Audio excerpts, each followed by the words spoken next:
So friends, today we are discussing about the sliding contact bearing. Last time we have discussed about the rolling contact bearing. Now in sliding contact bearing, just have to see, normally we are deciding about the sliding and rolling contact bearing. In detail, we already decided this rolling contact bearing with the bearing life and estimation of the life and rating of the rolling contact bearings. They are specifically called as anti-friction bearing. Now in this lecture, specifically we are concentrating on the sliding contact bearing. Before going for the sliding contact bearing design and other aspects, let me see about the important bearing materials with their specifications. Now normally some of the famously known bearing materials are, you have to see the bubbit material. Bubbit may be of tin base or lead base. Also we have some copper alloys like bronze. We are normally using the bronze. Also just have to see aluminum, silver, and silver and lead composition can also be good for the bearing. Now you have to see, depending upon the bearing, fatigue strength is one of the most important thing for the bearing, as we are deciding about the 1 million revolution. So for that you have to see here the silver, specifically silver alloys are having the excellent fatigue strength. Depending upon the requirement of the application, you have to choose the appropriate material based on the property. At the same time, you have to see the comfortability, embeddability, and this pouring is also excellent for the lead base or tin base bubbit material. And corrosion resistance is again excellent almost for the all materials, excluding the copper, lead alloys. And thermal conductivity should be also be excellent so that heat dissipation can easily be removed due to the friction. There is again it is excellent in the silver. So depending upon the requirement of the application point of view, how to choose the appropriate bearing material. Now you have to see the sliding contact bearing, some advantages and disadvantages over the rolling contact bearing. One of the important advantage of rolling contact, sliding contact bearing is that they are very simple, as we are using the sliding contact between the bearing and journal. So there is no rolling part or ball bearing, balls or rollers are used. So design becomes very simple. Space is compact, and as design is simple, cost is less, and we can easily assemble this type of bearing with the shaft. So make the shaft also simple, and silently it works because there is no rollers or balls are there, so that there is no much load is there. And having the good shock capacity and ideally suitable for medium to high speed. Now, one of the disadvantage of this kind of bearing is that friction is more, as we are having the sliding motion. So obviously there is more chances of the friction, and because of the friction, power is consuming more. So average, or we can consider it as efficiency, is considerably low compared to the rolling contact bearing. And lubrication is one of the important part, because if we are not providing the adequate amount of the lubrication, then there is a chances of more friction, more heat, and more chances of the failures. And it can take only radial and axial load. So these are the some disadvantages, and because of these disadvantages, we are specifically going for the rolling contact bearing. Now you have to see the classification, detailed classification of sliding contact bearing. Various kind of sliding contact bearings are available, and you have to see radial bearing, as normally they are using for the radial and axial load. So radial and axial bearings are there. Axial bearings are also called as the thrust bearing, and combination of the radial and axial bearing are called as the radial and thrust bearing. So here I will show you some figures about the radial contact bearing, radial bearings. So you have to see some radiation is there in between these two bearings in general. Some radius, some clearance, radial clearance is there, and because of the radial clearance between the shaft and bearing are normally used to take the radial load. Here in thrust bearing or axial bearing, you have to see the thrust load Fa is there applied over here, and it can take the more thrust load. Having the multiple collars are also available. This is the type of the single collar. Multiple collars depending upon the loading condition. If load is more, then you have to go for the multiple collars for the thrust bearing, and combination of the thrust and radial bearing, in which some radial clearance is also there. At the same time, we are providing the collar. Single collar is there here in this case, and it can take, just you can see, it can take both the kind of the load, axial load at the same time. Just have to see the radial load. It can take also the radial load because of the radial clearance. So this is about the how, depending upon the loading condition, a different kind of the bearings are, sliding contact bearings are there. Now here you have to see, depending upon the types of the lubrication, because lubrication is one of the most important part in the sliding contact bearing. In rolling contact bearing, what happens? Lubrications are self. So we are considering it as anti-friction bearing or self-lubricated bearing. But in this case, we have to provide the lubrication. So depending upon the provision of the lubrication, whether you are providing the thick lubrication, just you have to see the observe the gap between these two contact surface, sliding contact surface. So thin film is also there. This film is normally of oil film. Some standard lubricating oils are normally used, and in boundary lubrication, just to see, we are providing some boundaries. Only boundaries are provided. So very less than thick and thin film lubrication. Small boundaries, small thick film is there. So this is about the types of the lubrications used in the rolling contact bearing. And third type is the based on the lubrication mechanism. In what way you are providing the lubrication.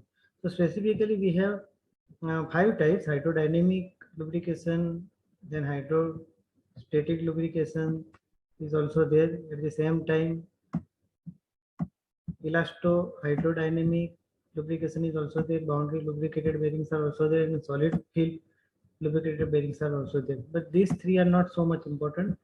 We are more concerned about the hydrodynamic and hydrostatic lubrication. In hydrodynamic lubrication, what happens? You have to see, lubrication is provided inside the journal and bearing, in which radial clearance is clearly visible to that, in which inner portion is called as the journal and outer portion is called as the bearing, and load W is to be taken at the center of the eccentric center, we can call it as, and these are the maximum clearance and these are the minimum clearance in between these two.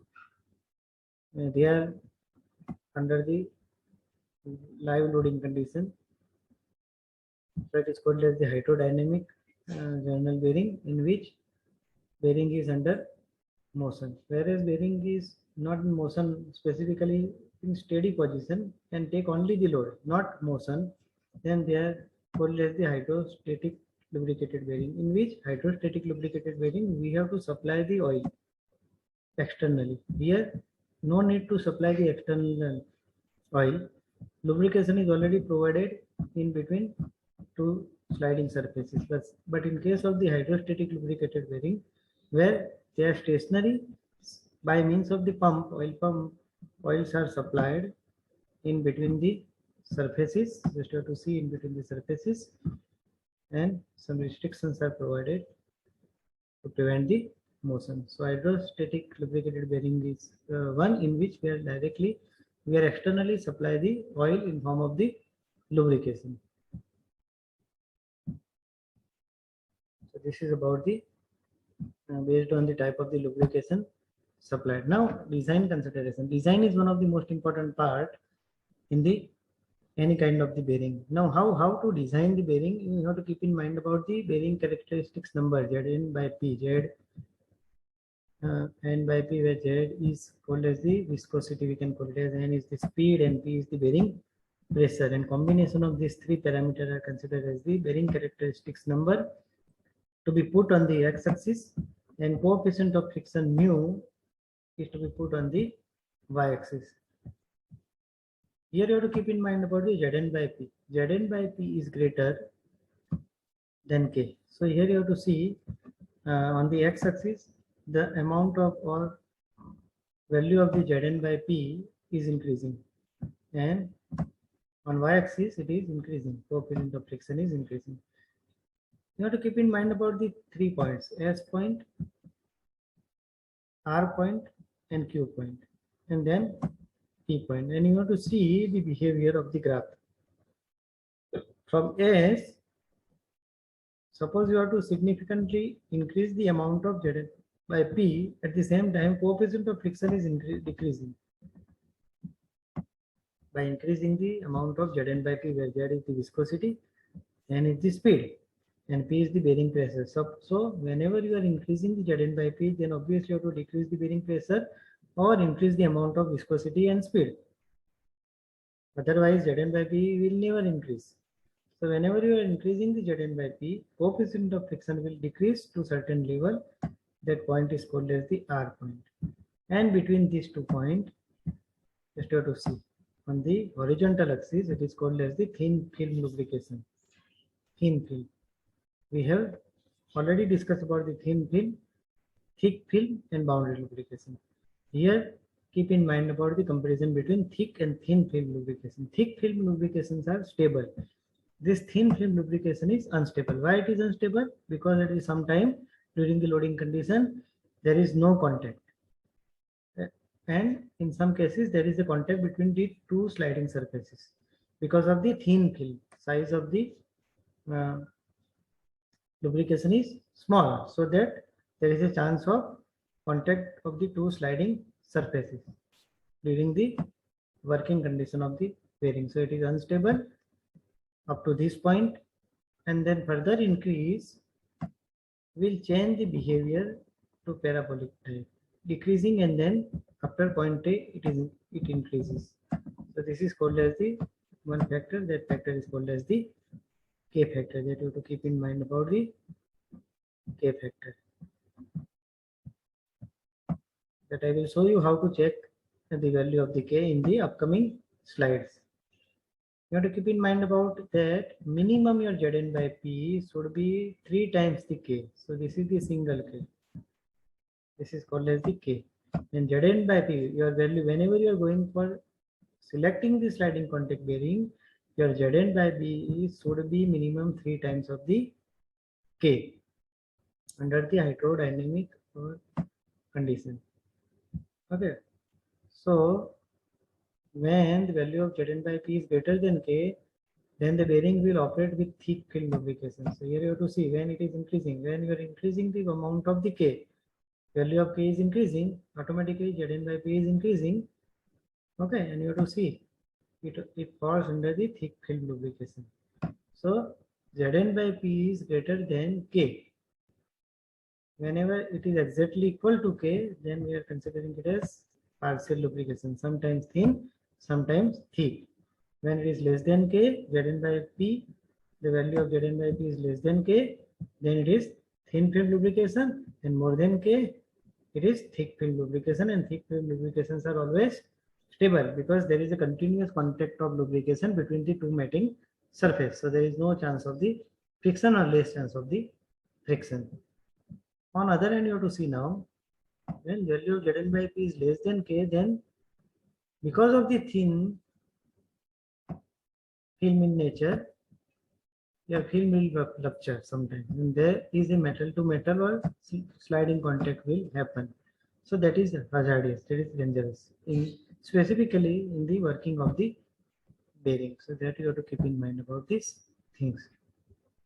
So this is about the called as the Strybeck equation in the another form. We are having the hydrodynamic lubrication, also boundary lubrication in this bearing modulus Zn by P. You have to consider it as Zn by P and coefficient of friction mu on the y-axis, and you have to see the mixed film lubrication and hydrodynamic lubrication in the nature. So depending upon these two curves, one Strybeck curve, you can easily understand about the type of the lubrication in sliding contact bearing and design fundamentals.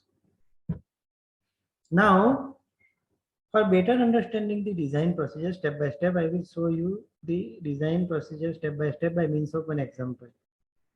Just have to refer this example in which you have to design the general bearing for a centrifugal pump. Lots of different kind of the machine tools are there in which we have to design the bearing, but here it is given that centrifugal pump on which load is given 20 Newton, 20,000 Newton, speed N, RPM, 900 RPM, types of the oil, SAE 10, SAE 10 means Society of Automobile Engineers, SAE, having viscosity at 55 degrees centigrade, 0.017 kilogram per meter second. Keep in mind. Ambient temperature means TA, the temperature at which bearing is working, and maximum bearing pressure is also given.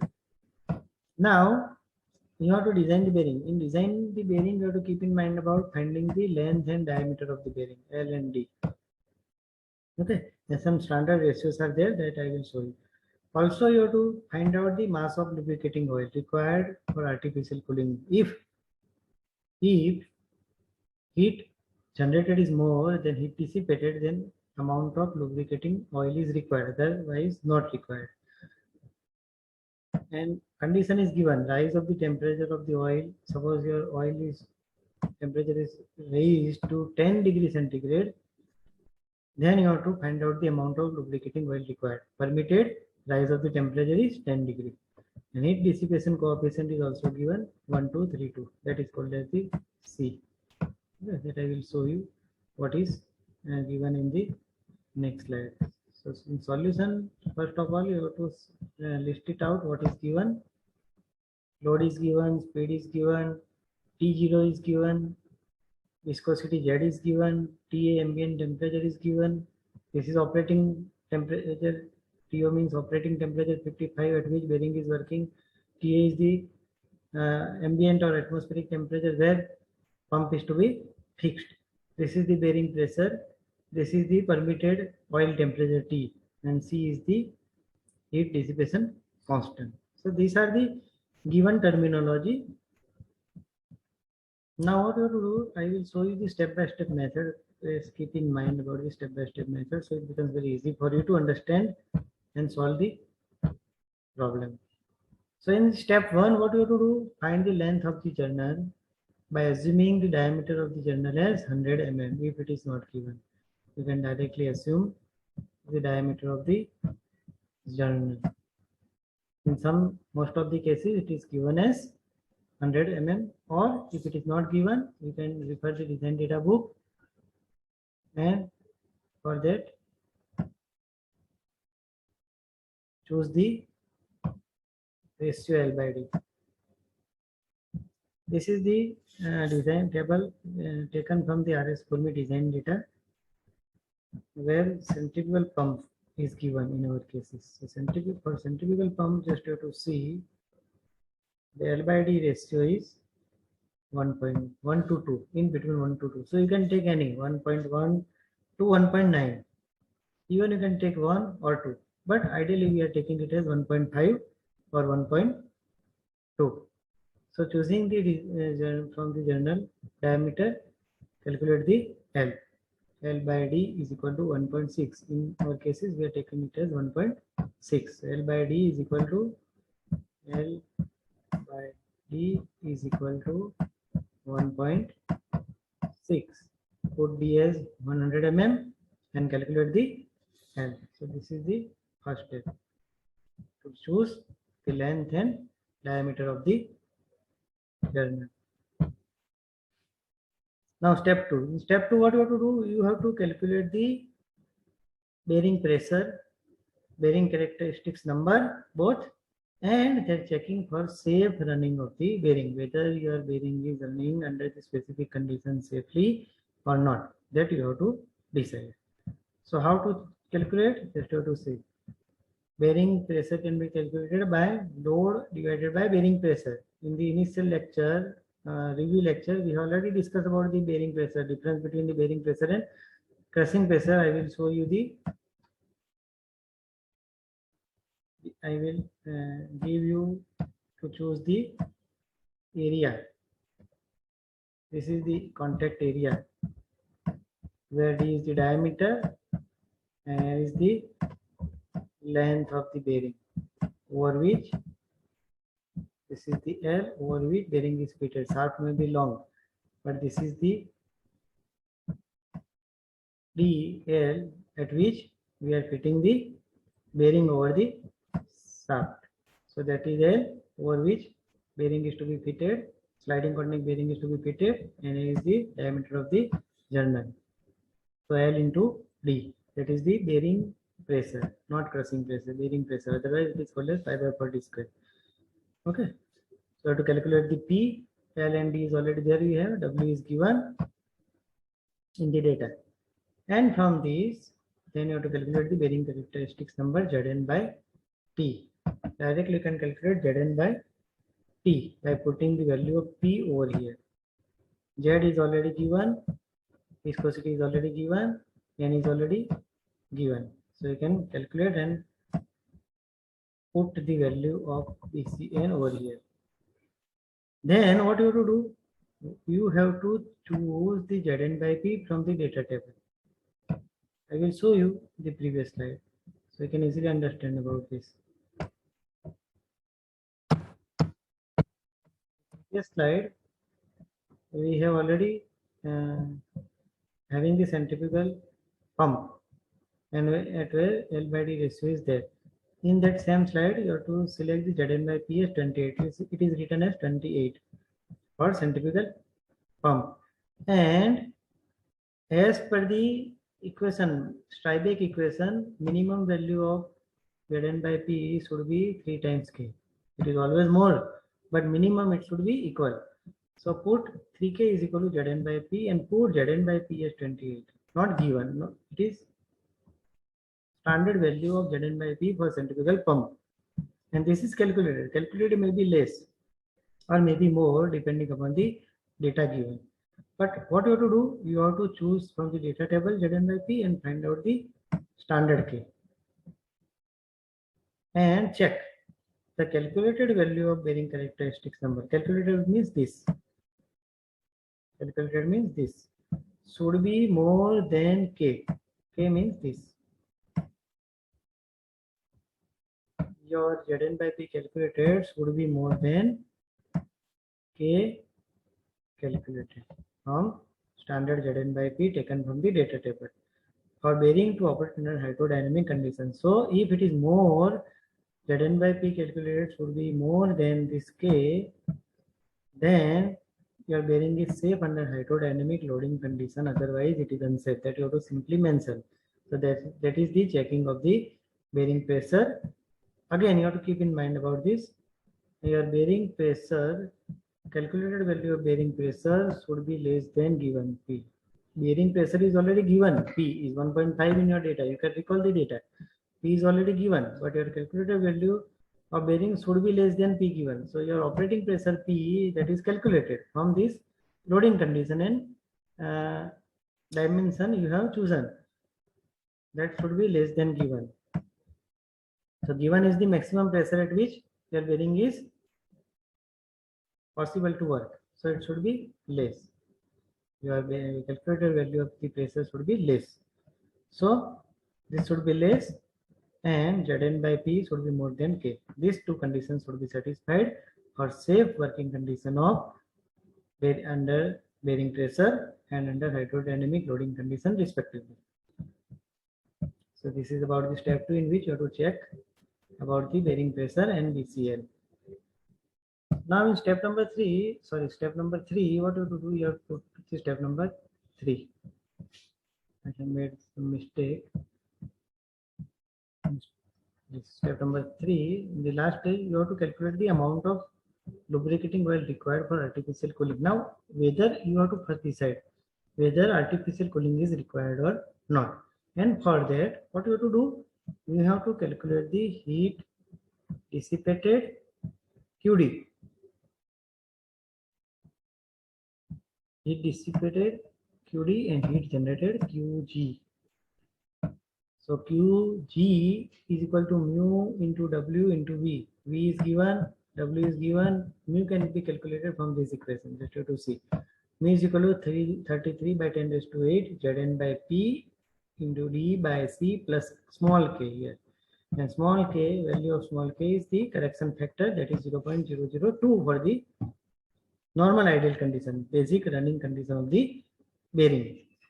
So to put the value of Zn by P here, calculated value of Zn by P, D and C clearance is already given. If it is not given, you can refer the design data book and calculate mu and use that mu to find out the Qg.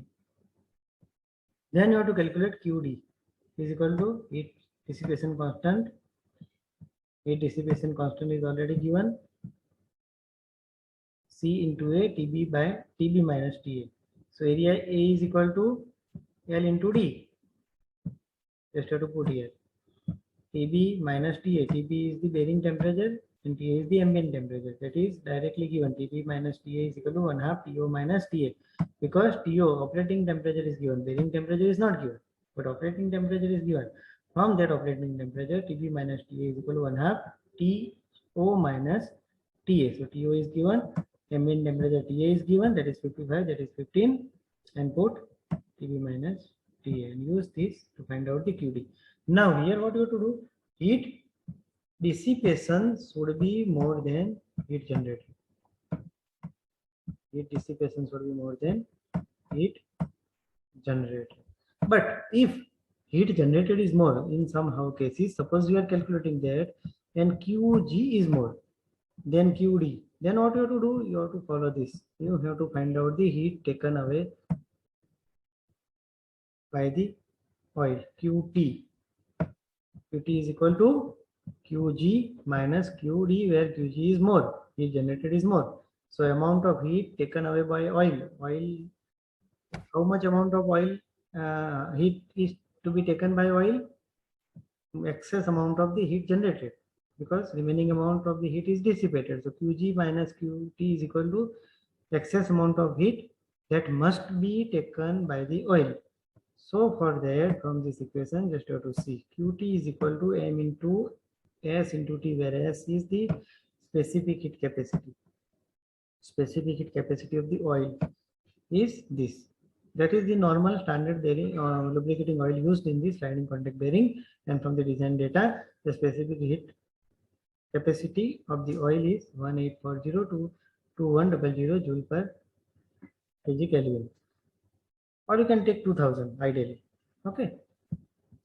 And Qt is this from Qg and Qd. Put. And M is the mass, calculation of the amount of lubricating oil required, mass required. So you have to calculate the M, and that is your amount of lubricating oil required for the purpose of cooling due to excess heat generated.